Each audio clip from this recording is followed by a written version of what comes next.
എല്ലാവർക്കും സ്വാഗതം. രണ്ടാമത്തെ ചാപ്റ്ററിലെ ചില കാര്യങ്ങൾ സംസാരിക്കുന്നു.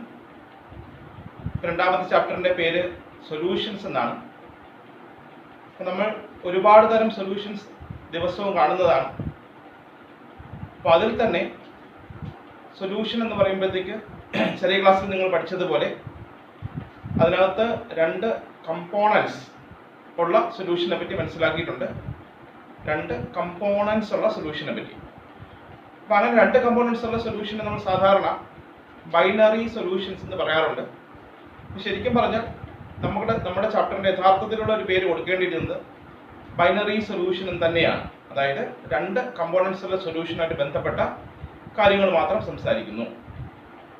അപ്പം അതിൽ തന്നെ ഒരു കമ്പോണൻറ്റിനെ, അതായത് കൂടുതലുള്ള കമ്പോണൻറ്റിനെ സാധാരണ സോൾവെന്റ് എന്നാണ് പറയാറുള്ളത്.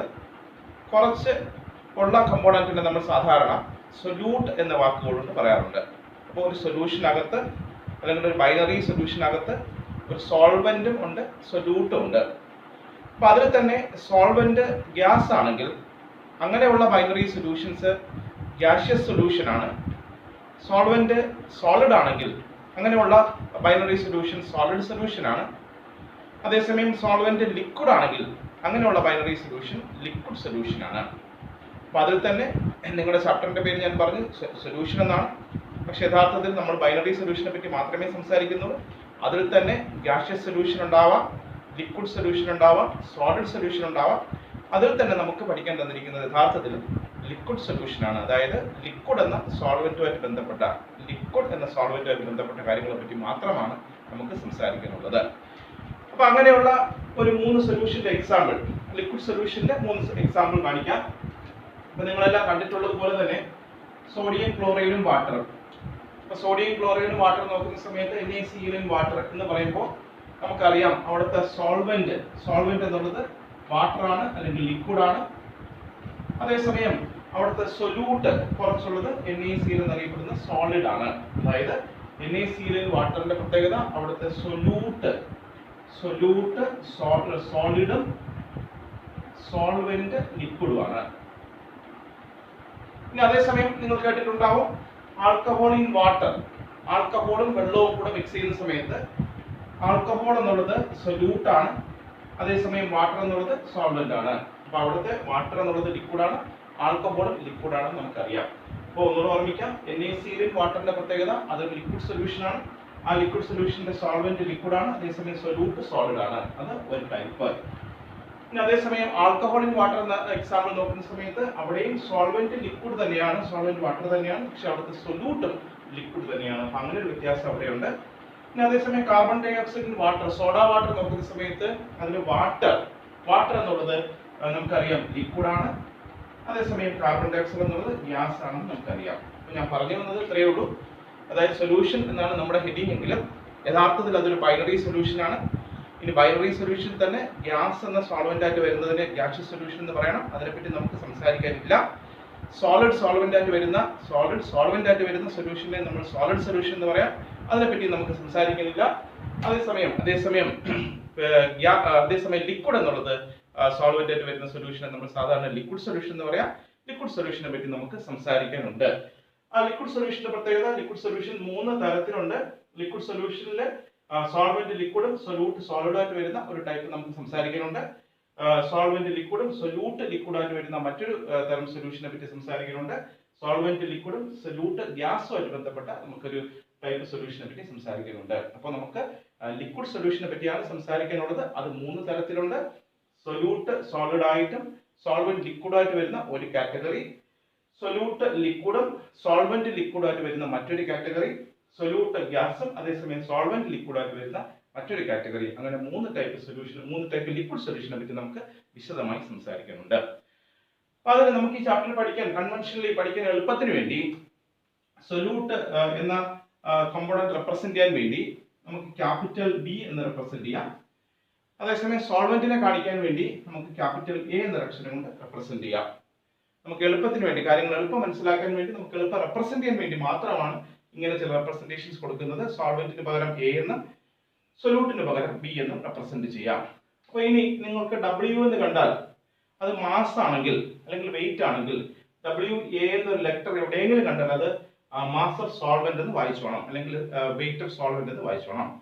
അതേസമയം WB എന്നാണ് കാണുന്നതെങ്കിൽ അത് മാസ് ഓഫ് സൊല്യൂട്ട് എന്ന് വായിക്കണം. ഇനി M എന്നുള്ളത് ഒരു മോളിക്കുലർ മാസിനെ റെപ്രസെന്റ് ചെയ്യാൻ പറഞ്ഞാൽ MA എന്ന് എഴുതിയാൽ അത് mass of solvent, molecular mass of solvent എന്ന് പറയണം. അതേസമയം MB എന്ന് കണ്ടാൽ അത് മോളിക്കുലർ മാസ് ഓഫ് സൊല്യൂട്ട് എന്ന് പറയണം. ഓക്കെ, അപ്പൊ ഇങ്ങനെ ചില ഇൻട്രൊഡക്ഷൻ ആയിട്ട് ചില കാര്യങ്ങൾ കൂടെ ഞാൻ പറയാൻ ഉദ്ദേശിക്കുന്നു. അപ്പൊ ഇനി അടുത്ത പറഞ്ഞു വന്ന കാര്യം ഇത്രയേ ഉള്ളൂ. നമ്മുടെ ചാപ്റ്ററിന്റെ പേര് സൊല്യൂഷൻ ആണ്. അതിൽ തന്നെ 2 കമ്പോണന്റുള്ള സൊല്യൂഷനെ പറ്റി മാത്രമേ സംസാരിക്കുന്നുള്ളൂ. ബൈനറി സൊല്യൂഷൻ ആണ്. അതിൽ തന്നെ ഗ്യാസ് എന്നുള്ളത് സോൾവെന്റ് ആയിട്ട് വന്നാൽ അത് ഗ്യാഷ്യസ് സൊല്യൂഷൻ ആണ്. അതിനെപ്പറ്റി ഡീറ്റെയിൽ സ്റ്റഡി ഇല്ല. സോളിഡ് സോൾവെന്റ് ആയിട്ട് വന്നാൽ അങ്ങനെയുള്ളതിനെ നമ്മൾ സോളിഡ് സൊല്യൂഷൻ എന്ന് പറയും. അതിനെപ്പറ്റിയും ഡീറ്റെയിൽ സ്റ്റഡി ഇല്ല. അതേസമയം ലിക്വിഡ് എന്നുള്ളത് സോൾവെന്റ് ആയിട്ട് വന്നാൽ അങ്ങനെയുള്ള സൊല്യൂഷനെ ലിക്വിഡ് സൊല്യൂഷൻ എന്ന് പറയാറുണ്ട്. ആ ലിക്വിഡ് സൊല്യൂഷൻ 3 തരത്തിൽ വരാം. ആ ലിക്വിഡ് സൊല്യൂഷനിൽ സൊല്യൂട്ട് സോളിഡ് ആയിട്ട് വരുന്ന ടൈപ്പും സൊല്യൂട്ട് ലിക്വിഡ് ആയിട്ട് വരുന്ന ടൈപ്പും സൊല്യൂട്ട് ഗ്യാസ് ആയിട്ട് വരുന്ന ടൈപ്പും പഠിക്കണം. അങ്ങനെ 3 തരം ലിക്വിഡ് സൊല്യൂഷനെ പറ്റി വിശദമായി സംസാരിക്കണം.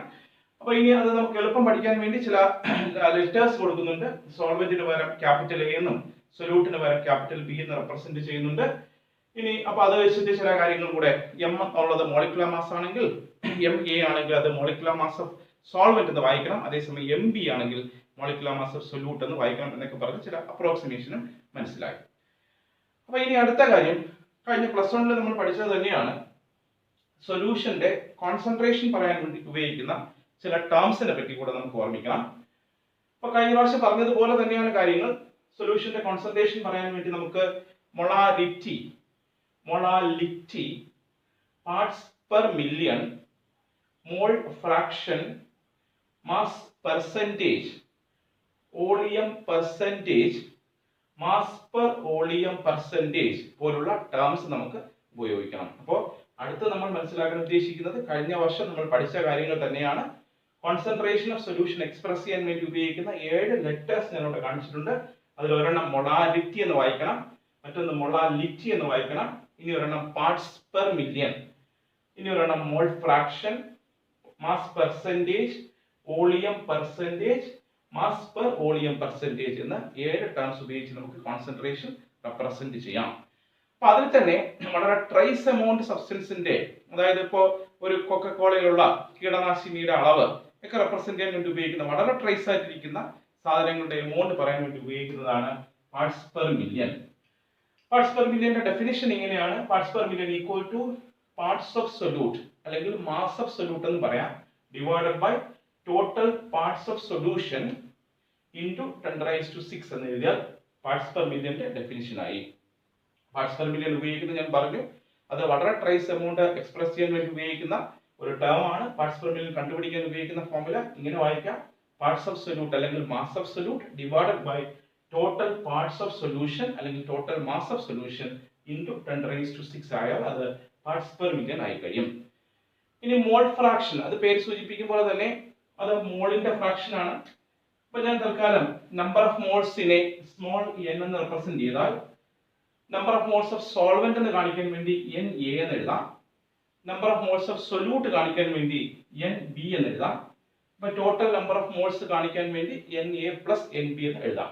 അപ്പോൾ എങ്കിൽ ടോട്ടൽ നമ്പർ ഓഫ് മോൾസ് ആയ NA പ്ലസ് NBയിൽ NAയുടെ എത്രയുണ്ട് അല്ലെങ്കിൽ NA എത്രയുണ്ടെന്ന് പറയുന്നതാണ് മോൾ ഫ്രാക്ഷൻ ഓഫ് സോൾവെന്റ്. അതിന് നമ്മൾ കൈ എന്നോ ചൈ എന്നോ വായിക്കാം, കൈ A എന്ന് റെപ്രസെന്റ് ചെയ്യാം. Chi A equal to NA divided by NA plus NB. ഇനി അതുപോലെ തന്നെ സൊല്യൂട്ടിന്റെ മോൾ ഫ്രാക്ഷൻ എഴുതാൻ പറഞ്ഞാൽ chi B equal to NB divided by NA plus NB. അതായത് ടോട്ടൽ നമ്പർ ഓഫ് മോൾസിൽ ഒരു കമ്പോണന്റ് എത്രയുണ്ട്, ഒരു കമ്പോണന്റിന്റെ നമ്പർ ഓഫ് മോൾസ് എത്രയുണ്ട് എന്ന് പറയുന്നതിനെയാണ് മോൾ ഫ്രാക്ഷൻ എന്ന് ഉദ്ദേശിക്കുന്നത്. അപ്പൊ അതുകൊണ്ട് തന്നെ നമുക്ക് വേണമെങ്കിൽ അങ്ങനെ ഡെഫിനിഷൻ ഉണ്ടാക്കാം: it is the ratio of number of moles of a component to the total number of moles in the solution. Mole fraction is defined as the ratio of number of moles of a component, of a particular component, to the number of moles or total number of moles in the solution. Mole fraction of solvent Chi equal to Na divided by Na plus Nb. Mole fraction of solute Chi b equal to Nb divided by Na plus Nb. So രണ്ടും കൂടെ കൂട്ടുന്ന സമയത്ത് Chi a plus Chi b equal to നമുക്കറിയാം LCM എടുക്കുന്ന സമയത്ത് താഴെ Na plus Nb വരും, മുകളിലും അതുപോലെ തന്നെ രണ്ടും കൂടെ കൂട്ടുന്ന സമയത്ത് മുകളിലും Na പ്ലസ് Nb വരും, അത് ക്യാൻസൽ ആവും. അപ്പൊ അതനുസരിച്ച് നമുക്കറിയാം chi A plus chi B equal to കൂട്ടുമ്പോഴത്തേക്ക് 1 കിട്ടുമെന്ന് അറിയാം. അതായത് ഒരു സോൾവെന്റിന്റെയും സൊല്യൂട്ടിന്റെയും മോൾ ഫ്രാക്ഷന്റെ സം എന്നുള്ളത് 1 ആണെന്ന് നമുക്ക് അറിയാം. ഓക്കെ, അപ്പൊ രണ്ട് കോൺസെൻട്രേഷൻ ലെവലിനെ പറ്റി നിങ്ങൾ ഒന്നുകൂടെ ഓർമ്മിപ്പിച്ചു, പാർട്സ് പെർ മില്യനെ പറ്റിയും അതുപോലെ തന്നെ മോൾ ഫ്രാക്ഷനെ പറ്റിയും. ഇനി മാസ് പെർസെന്റേജ് നോക്കുന്ന സമയത്ത് mass percentage equal to mass of solute, ഇതുപോലെ തന്നെ mass of solute divide by total mass in the solution, ഇതുപോലെ തന്നെ ഇൻടു, അവിടെ വ്യത്യാസമുണ്ട്, അവിടെ പെർസെന്റേജ് ആണ്, പെർസെന്റേജ് എന്ന് പറയുമ്പോൾ 10⁻⁶ അല്ല, പകരം 100 ആണ്. അപ്പൊ അങ്ങനെ ഒരു വ്യത്യാസം അവിടെയുണ്ട്. ഇതുപോലെ തന്നെയാണ് കാര്യങ്ങൾ, മാസ് ഓഫ് സൊല്യൂട്ട് അല്ലെങ്കിൽ parts of solute divide by total mass of solution into 100 എന്ന് എഴുതിയാൽ അത് മാസ് പെർസെന്റേജിന്റെ ഡെഫിനിഷൻ ആവും. അപ്പൊ എങ്കിൽ എങ്ങനെ വോളിയം പെർസെന്റേജ് എഴുതാം എന്ന് ചോദിച്ചാൽ നിങ്ങൾ പറയുന്നത് പോലെ തന്നെ volume percentage equal to volume of solute divide by total volume of solution into 100 എന്ന് എഴുതിയാൽ അത് വോളിയം പെർസെന്റേജ് ആയി. എന്നാൽ മാസ് പെർ വോളിയം പെർസെന്റേജ് എങ്ങനെ എഴുതാം എന്ന് ചോദിച്ചാൽ അത് ഇങ്ങനെ, mass of solute divide by total volume of solution into 100 എന്ന് എഴുതിയാൽ അത് മാസ് പെർ വോളിയം പെർസെന്റേജ് ആയി. സോ രണ്ട് ഫോർമുലകൾ കൂടെ ഇവിടെ മനസ്സിലാക്കാനുണ്ട്. മാസ് പെർസെന്റേജ് പോലെ തന്നെയാണ് വോളിയം പെർസെന്റേജ്, അതുപോലെ തന്നെയാണ് മാസ് പെർ വോളിയം പെർസെന്റേജിന്റെ ഫോർമുല എഴുതേണ്ടതെന്ന് വരണം. സോ കോൺസെൻട്രേഷൻ എക്സ്പ്രസ് ചെയ്യാൻ വേണ്ടി നമുക്ക് 7 ടേംസ് ഉണ്ട്, അതിൽ 5 ടേംസിനെ പറ്റി നമുക്ക് ഓർമ്മിച്ചു. ഇനി കഴിഞ്ഞ പ്രാവശ്യം പറഞ്ഞ മൊളാരിറ്റിയും അപ്പൊ നിങ്ങൾക്ക് ഓർമ്മയുണ്ട്, it is the number of gram moles അല്ലെങ്കിൽ number of moles of solute in 1 litre of solution എന്ന് പറഞ്ഞാൽ, ഇൻ 1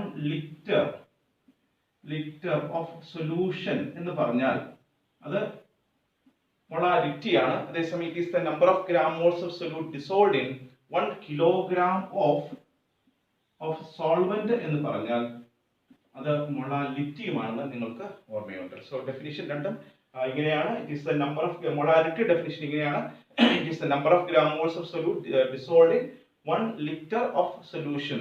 1 ലിറ്റർ ഓഫ് സൊല്യൂഷൻ അത് മൊളാലിറ്റിയാണ്. ഇനി മൊളാലിറ്റി എന്താണെന്ന് ചോദിച്ചാൽ it is the number of moles of solute dissolved in 1 kilogram of solvent എന്ന് നിങ്ങൾക്ക് ഓർമ്മയുണ്ട്. രണ്ട് ഫോർമുല ഓർമ്മയുണ്ട്, ക്യാപിറ്റൽ എം മൊളാരിറ്റിയുടെ formula M equal to WB by MB into 1000 divide by B.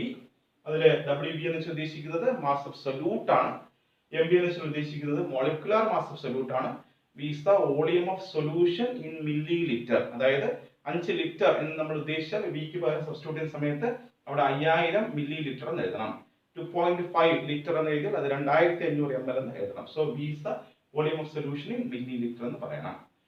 So ഇത് രണ്ടും തമ്മിലുള്ള വ്യത്യാസം നമുക്ക് മനസ്സിലായിട്ടുണ്ട്. ഫോർമുലയിലും M ഈക്വൽ ടു WB അവിടെയുണ്ട് ഇവിടെയുണ്ട്, divide by MB into 1000 divide by WA ആണ്. ഇവിടെ B ആണെങ്കിൽ അതേസമയം ഇവിടെ WA ആണെന്ന ഫോർമുലയിൽ വ്യത്യാസം ഉണ്ടെന്ന് ഓർമ്മയുണ്ട്. സോ കോൺസെൻട്രേഷനുമായി ബന്ധപ്പെട്ട 7 ടേംസിനെ പറ്റി നമ്മൾ പറഞ്ഞു കഴിഞ്ഞു. സോ ഇതുവരെ സംസാരിച്ചത് സൊല്യൂഷൻ എന്ന് മനസ്സിലായി. ബൈനറി സൊല്യൂഷൻ ആണ് പറയേണ്ടത്, 2 കമ്പോണന്റ് മാത്രം, അതിലൊന്ന് സോൾവെന്റ് ഒന്ന് സൊല്യൂട്ട്. ആ ബൈനറി സൊല്യൂഷനിൽ ഗ്യാസ് എന്ന സോൾവെന്റ് ആണെങ്കിൽ അത് ഗ്യാഷ്യസ് സൊല്യൂഷൻ ആണ്, ഡീറ്റെയിൽ സ്റ്റഡി ഇല്ല. സോളിഡ് ആണ് സോൾവെന്റ് എങ്കിൽ അത് സോളിഡ് സൊല്യൂഷൻ ആണ്, ഡീറ്റെയിൽ സ്റ്റഡി ഇല്ല. ലിക്വിഡ് ആണ് സോൾവെന്റ് എങ്കിൽ അത് ലിക്വിഡ് സൊല്യൂഷൻ ആണ്, അതിന്റെ ഡീറ്റെയിൽ സ്റ്റഡി ഉണ്ട്.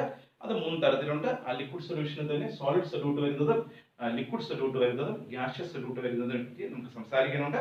അപ്പൊ ഇതൊക്കെ മനസ്സിലാക്കാൻ വേണ്ടി നമ്മൾ മനസ്സിലാക്കിയത് കോൺസെൻട്രേഷനെ പറ്റിയാണ്. കോൺസെൻട്രേഷൻ എക്സ്പ്രസ് ചെയ്യാൻ വേണ്ടി 7 ടേംസ് ഉണ്ട്. ആ 7 ടേംസിന്റെ ഡെഫിനിഷൻ നമുക്ക് മനസ്സിലായി കഴിഞ്ഞു. അതുമായി ബന്ധപ്പെട്ട ഫോർമുലകളും നമുക്കറിയാം. അപ്പൊ ഇനി ഇത് രണ്ടും നോക്കുന്ന സമയത്ത് ഈ രണ്ടില് ഒരു ടേം ടെമ്പറേച്ചറിനെ ഡിപ്പെൻഡ് ചെയ്യുന്നുണ്ട്. അത് മൊളാരിറ്റി ആണോ മൊളാലിറ്റി ആണോ എന്ന് ചോദിച്ചാൽ നിങ്ങൾക്ക് ഓർമ്മയുണ്ട്. വോളിയം ഡിപ്പെൻഡ് ചെയ്യുന്ന ടേം ടെമ്പറേച്ചർ ഡിപ്പെൻഡ് ചെയ്യുന്നതായിരിക്കും. സോ അതുകൊണ്ട് തന്നെ വോളിയം ഡിപ്പെൻഡ് ചെയ്യുന്ന ടേം ടെമ്പറേച്ചർ ഡിപ്പെൻഡ് ചെയ്യുന്നുണ്ട്. സോ ഇത് ടെമ്പറേച്ചർ ഡിപ്പെൻഡന്റ് ആണെന്ന് നമുക്ക് ഓർമ്മയുണ്ട്. അങ്ങനെ ഒരു പോയിന്റ് കൂടെ ഓർത്തു വയ്ക്കണം. മൊളാരിറ്റി കമ്പയർ ചെയ്യുന്ന സമയത്ത് ടെമ്പറേച്ചറിനെ ഡിപ്പെൻഡ് ചെയ്യുന്നത് മൊളാരിറ്റി ആണെന്ന് നമുക്ക് ഓർമ്മയുണ്ട്. സോ നമ്മൾ അടുത്ത് പറഞ്ഞ കാര്യം അതാണ്. കോൺസെൻട്രേഷനുമായി ബന്ധപ്പെട്ട 7 ടേംസ് പറഞ്ഞു. ടെമ്പറേച്ചർ ഡിപ്പെൻഡ് ചെയ്യുന്ന ടേം മൊളാരിറ്റി ആണ്. ഒൺവേർഡ് ക്വസ്റ്റ്യൻ ഒക്കെ എഴുതാം. അതുപോലെ കമ്പാരിസൺ ഒക്കെ വേണമെങ്കിൽ ഡിഫറൻസ് ഒക്കെ എഴുതാൻ വേണ്ടി ഈ പോയിന്റ് നമുക്ക് ഉപയോഗിക്കാം. ഓക്കെ, ശരി. ഇനി അടുത്ത കാര്യം,